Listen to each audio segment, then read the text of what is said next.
and Fedoseev plays 1d4.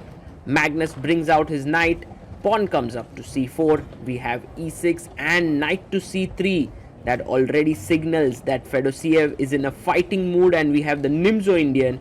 Knight comes out to f3, and now Magnus takes his time. You can see him thinking there, gets his bottle of water out. Now Magnus can play normal moves like castles, c5, d5 as well, but he has a weird idea in his mind for which he needs some time to think and get ready mentally whether he wants to play this.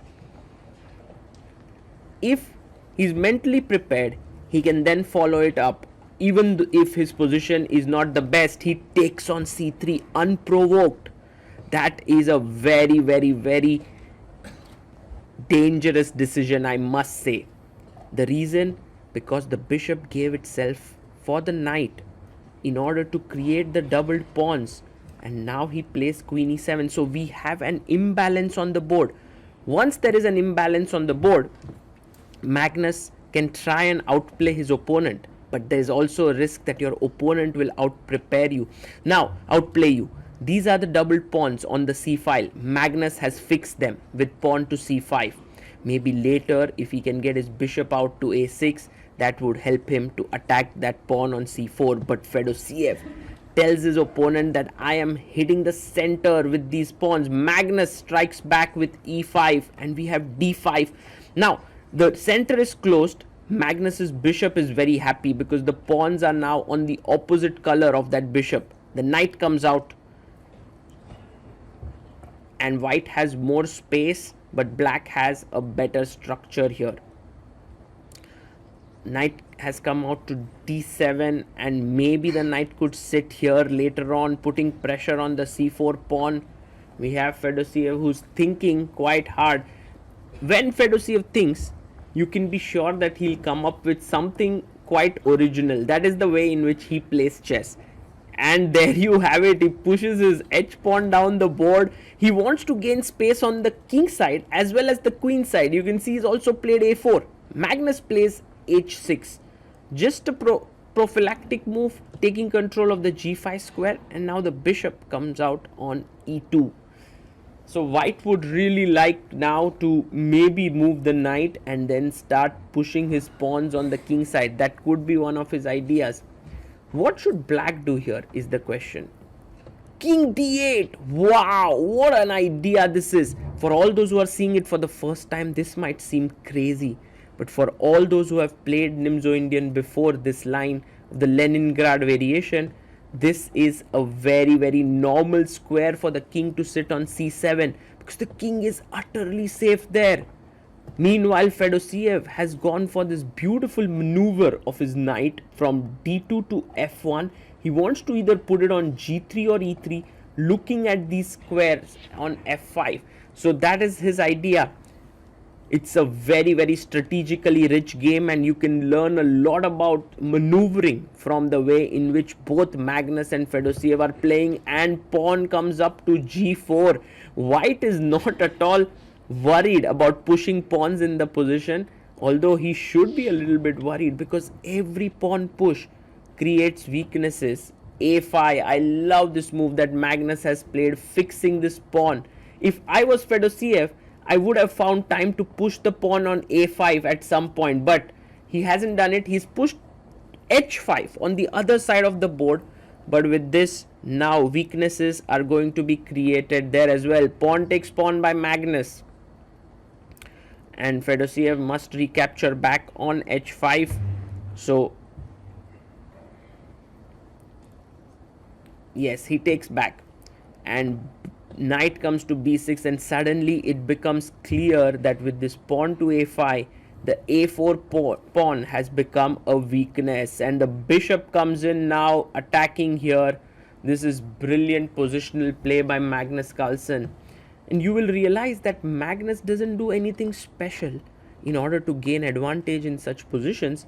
All that he does is make good, solid, logical moves.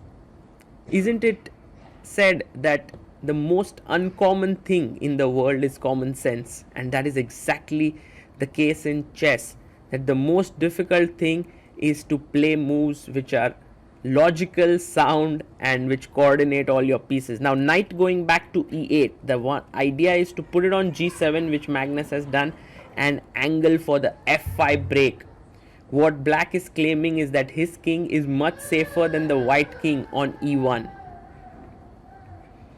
Fedoseev now wants to connect his rooks and puts his king on the d2 square. His main issue here, of course, is this a4 pawn, which is so amazingly fixed and attacked by black pieces. Now Magnus opens up things on the other side of the board, playing f5, pawn takes pawn, and now he takes here on f5. It's very important for white to tread carefully because he is running big risks strategically, but at the same time Fedoseev attacks the b6 knight, and this is the defense that Magnus was banking on. His rook will be tied down to the knight, but that's all that white can do. Cannot bring in one more attacker there. Bishop comes in and attacks this rook, and the rook moves up one square. Now you will see that this is a key moment in the game. White has pieces tied down here, black has pieces tied down here. If it was white's move, he would naturally go rook g1 and get the control of the g file. That seems very logical. So what would you do here with Magnus? Because if you move your rook g8, then the h6 pawn is a weakness. And so Magnus, after taking all of this into consideration, plays queen g7, and I really like this move because he's stopped rook g1. It's these little moves stopping opponents' ideas that is extremely important.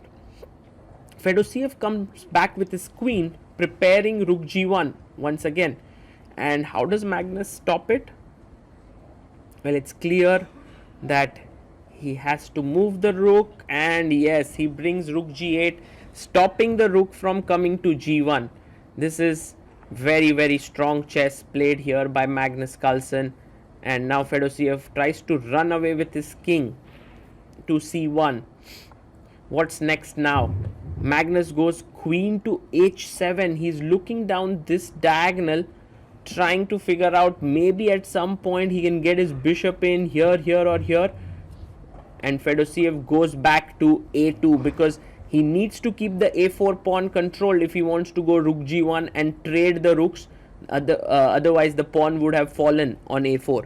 Now threat is maybe rook g1. If you notice, Magnus now improves the position of his knight. One thing that Magnus Carlsen never really allows in his position are bad pieces. He always tries to improve them as quickly as possible. Fedoseev comes back to b2. He says his rook is very nicely placed there. And how do you improve your position further? The knight comes into f6. Rook g1 played, offering the trade of rooks. Magnus takes, queen takes. Now, which is your worst placed piece? Think and improve it, because that's how Magnus Carlsen thinks. And if you started to think that way, you would become a very strong player. Do not leave out your pieces. The knight is doing its job, the bishop is doing its job, the queen is doing its job. Let's bring the rook. Rook a8 played by Magnus. Fantastic chess. Now pawn comes up to f4.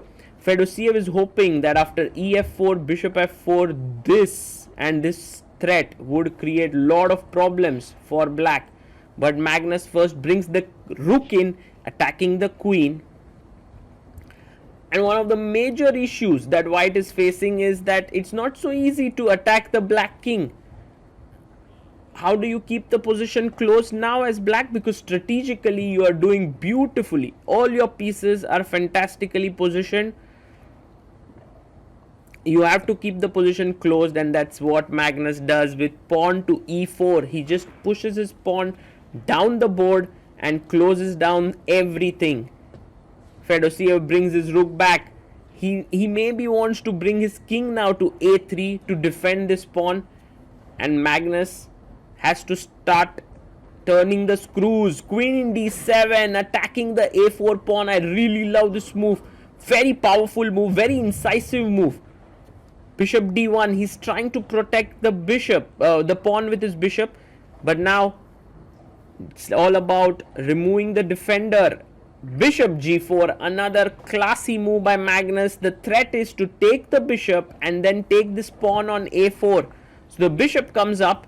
He's trying to preserve it, Fedoseev. He's kept the bishop on the board. He's kept his a4 pawn protected. But Magnus now brings his queen in. So the bishop, knight, queen coordinating beautifully. The king is now safe on b2. But Magnus has chopped off a pawn, a very important pawn, which gives him the edge passer. Rook comes to e1 because there was a threat of the knight jumping here and hitting the bishop. So he plays pawn to b6, another very calm, cool move, not really hurrying up with what he wants to do. And king b3 played. He goes rook g6, protecting his h6 pawn, preparing to put his bishop on f3. Queen comes back to h1, keeping pressure on this pawn, and he plays rook g3. Now very important not to blunder with bishop f3, because then queen takes and you lose this. So Magnus is very alert. He puts his rook here, queen h4, and now rook h3. He's attacked the queen goes back and brings his bishop in step by step. With so much precision and care, Magnus plays the best moves. The rook wants to get activated on the g file. The knight moves in. Magnus swivels the knight into that square, and it's beautifully positioned. If you look carefully, it's a light squared strategy that black has on the king side, and a black square strategy on the queen side. Isn't that amazing? Look at this, all pawns on dark squares and the king, and all pieces on the light squares. So Magnus playing on both colors, now bringing his rook into the 7th rank, and I'm sure that there is some tactic which is going to be unleashed very soon. Bishop e2, this weakness which was created on move number 4 is now going to haunt white. Fedoseev hits the bishop. He's hoping that he gets some play against the e4 pawn, but in comes a check. Now king takes c4, rook takes bishop has occurred, and this is gone. Queen h4. He wants to enter the position here with a check. Magnus stops that as well. It's amazing how Magnus is able to combine offense and defense so effectively. Bishop comes up, and now this pawn is weak on d5, on c3, on a4. Everything is weak. He goes rook to g2, and yeah, fantastic chess here by Magnus Carlsen. Queen h1 played here by white, and now the rook comes back to g3, attacking the bishop on e3. Bishop goes back, and the knight comes in, now attacking the d5 pawn with the queen and the knight. The rook tries to defend it, and how do you continue? Magnus brings his rook there. The rooks are traded. The king tries to enter, maybe the final attempt to try and create something in the position, but Magnus is very, very alert. He takes the pawn. Queen h3 check. You have to be careful. Fedoseev is very, very tricky. King c7 played. Big threat now of playing c4 and queen, maybe queen b7 and queen a8. There are mating nets that are coming up. So Fedoseev plays c4, queen check, and now finally b5, and it's a mate coming up. King takes a5, queen b6 mate.